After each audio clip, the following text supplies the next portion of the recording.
Most people kind grew up think like samurai spent their whole life on the battlefield, and ninja were these black-clad assassins on rooftops, right?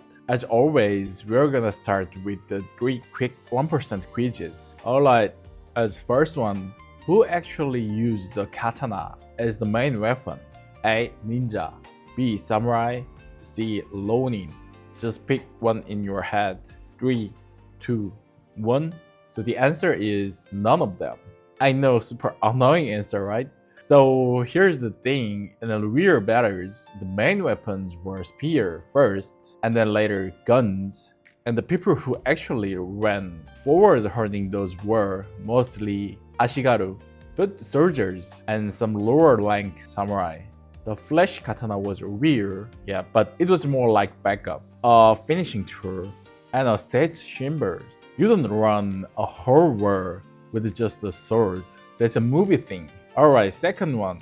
Between samurai and ninja, who actually experienced more real combat? A. Samurai, B.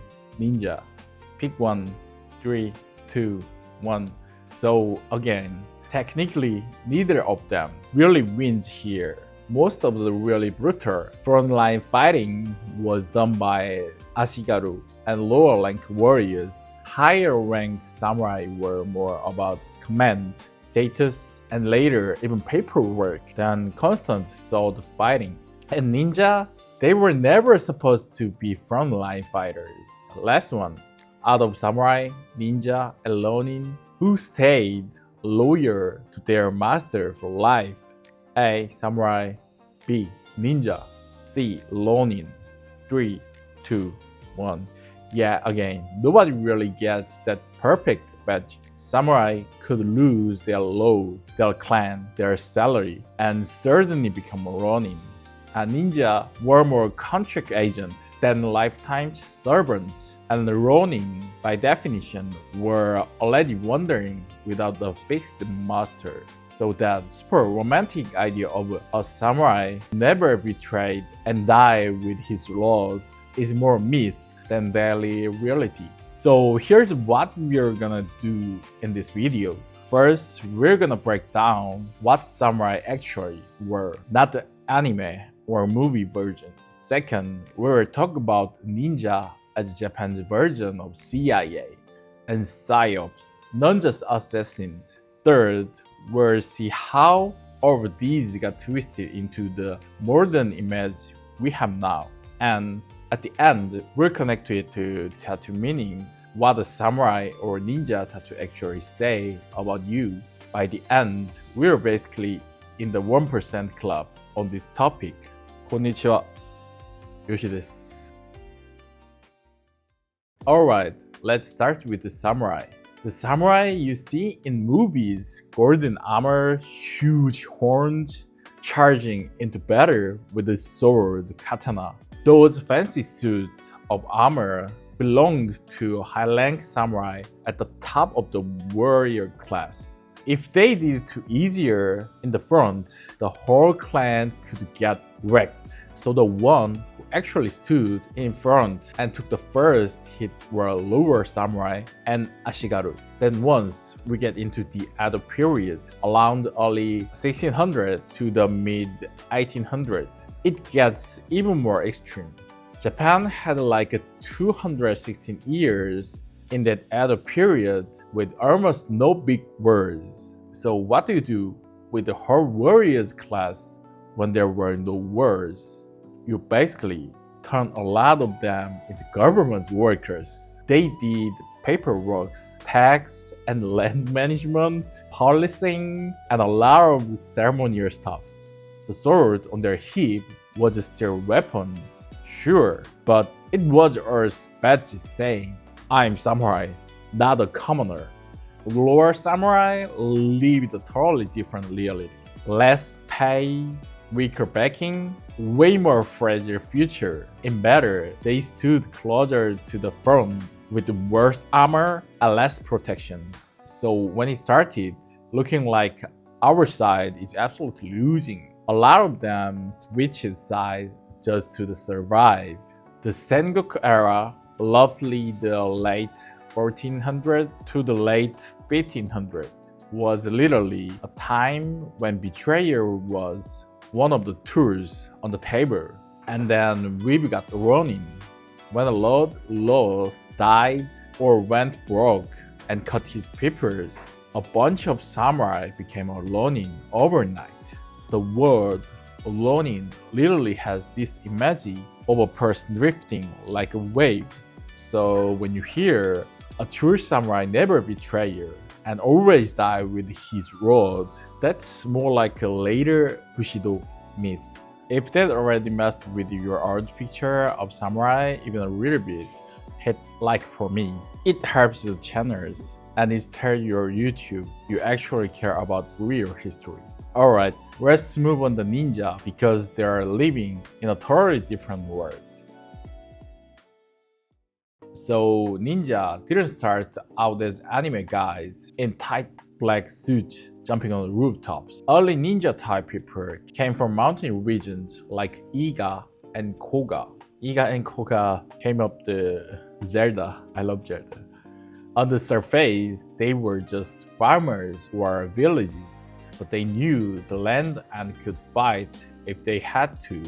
Local warlords looked at them and thought, these guys are perfect for scouting and sneaking.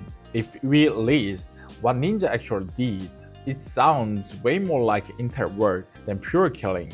They counted enemy troops, weapons, food, and mapped out castles. That's intelligence. They disguised themselves as merchants, monks, or workers and slipped into town. That's infiltration.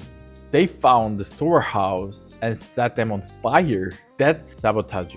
They spread rumors to cause confusion and mistrust. That's psychological warfare. And then they had to get back alive and report all of it. Here's the funny part. If a ninja ends up in a sword fight, the mission is basically already blown. It means they got spotted, trapped, and now they are just trying not to die. Let's talk Shuriken for a second. Movie makes it look like you threw one and the guy just dropped dead. But in reality, it was more like sharp distraction. You threw it legs, hands, or the face to slow people down and buy a few seconds to run. Their real main weapon often fire, flint, or maybe some early gunpowder. Burning one big food storehouse could change a whole campaign way more than killing one guy with a sword. You could say the ninja's true main weapon wasn't a shuriken, it was a flint. So how did we end up with the black hood ninja and the ultra warrior samurai we see today? Let's start with the ninja and Kabuki theater. On Kabuki stage in the early 16th centuries, there were staff in all black called Krogo who moved props and sets. The audience was trained to ignore them as invisible. Then one day, a director thought, what if one of these invisible guy suddenly pulled out a sword? Boom! The black-clad Sergeant of Feeling stage ninja was born. That stage costume later turned into the real ninja look in people's mind. Now for samurai and Meiji era nation branding, around the late 800s to the early 1900s. After Japan opened up to the West, the government needed a strong, disciplined image to show the world. So they pushed Bushido. Honor, loyalty, self-sacrifice, strict order. Samurai were remodeled from messy, political survivors into clean symbol of loyalty. The movies, dramas, manga, and anime came in the look these images in place. Hollywood loved the black ninja assassin and the one against 100 sword master samurai. So what we have now is like 30% history, 30% theater and propaganda, and 40% movie and animes. If you are still here and you like this real story behind the cool image thing, this is a good time to hit subscribe and like. For samurai tattoos, I like to shrink it down 4 words: responsibility, protection, loyalty, endure. Responsibility is that feeling of if I take something on, I'm not just gonna vanish when it gets hard. Protection is about seeing some people as my people and wanting to keep them safe. Family, partner, maybe your crew. Loyalty here doesn't mean blind obedience. It's more like I don't stab my own people in the back. Endurance is the will to stay and push through at least once instead of always running away. So a samurai tattoo really fits people who feel like these are my people, this is my role, and I'm gonna carry it. For ninja tattoos, I use different set of 4 words: strategy, insight, freedom, flexibility.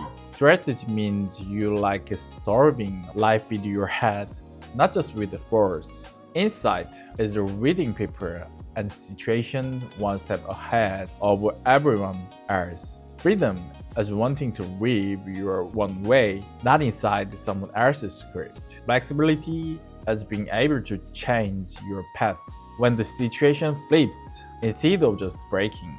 So a ninja tattoos fit people who don't need to spotlight, but like staying in the background, reading the flow, and quietly changing the game. So yeah, let's wrap this up. The flesh armor samurai from the movies always never thought like that in real life. Ninja were not magic assassins. They were closer to Japan's CIA, sabotage crews, and spy ops term, fighting with information and fire. So next time somebody say samurai were just sword guys, you can say that's the movie version. The real thing was a lot messier. If you watched all the way to here, you are officially in the 1% who actually know what's behind the samurai and ninja aesthetic. もしこういう本当の話が好きだったら、You can stick around for next one. お疲れ様でした。